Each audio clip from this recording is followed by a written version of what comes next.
It's Monday, January 18th, and you're watching The Great Lost Rewatch. Today we're talking about The Little Prince.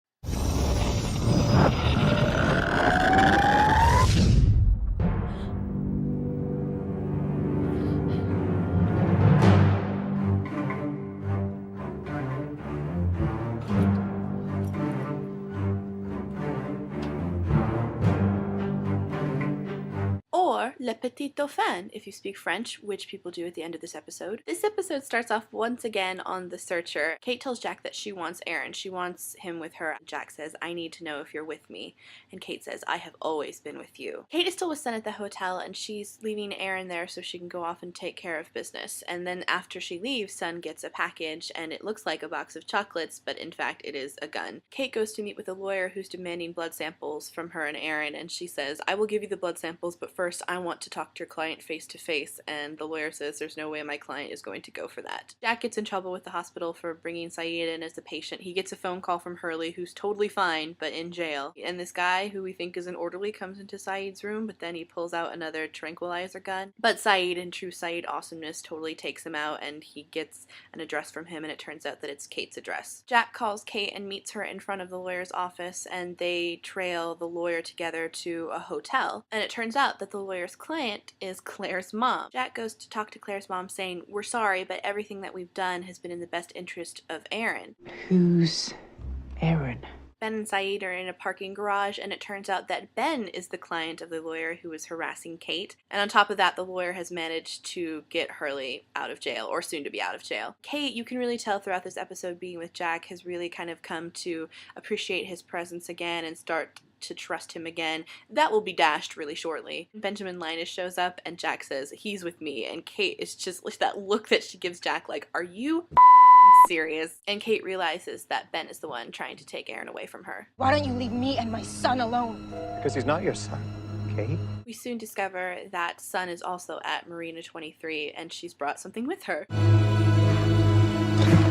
Back on the island, Charlotte has had her nosebleed seizure. Our brains are internal clocks, and the time-skipping record effect throws our clock off, and it's kind of like jet lag. Of course, jet lag does not kill you. Locke makes a plan saying this all started at the Orchid, so it's gotta stop there. They see a strange light, and we know that it's the light from the hatch the night that Boone fell. As we know, another important event happened this night, and Sawyer actually witnesses it.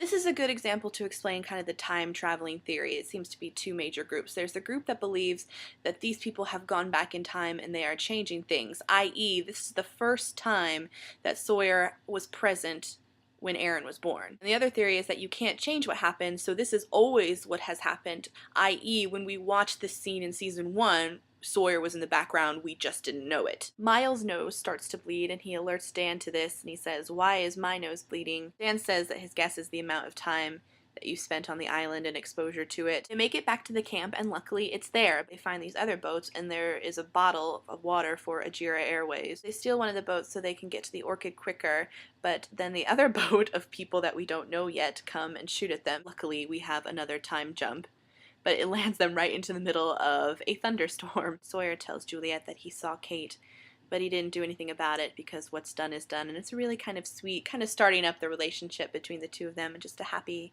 sweet scene. And then Juliet's nose starts to bleed. We then jump out into the middle of the ocean in this storm, in this raft with these people speaking French, and they find a body kind of floating around on some wreckage, and it turns out that it's Jin. Jin is alive. Jin wakes up, and he kind of interacts most with this woman who we find out is pregnant, and she introduces herself. I'm Danielle.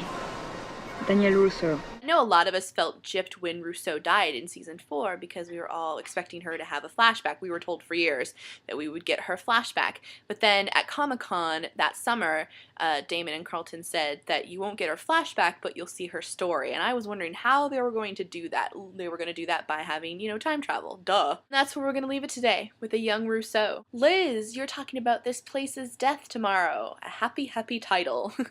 I'll see you then. We're gonna need to watch that again.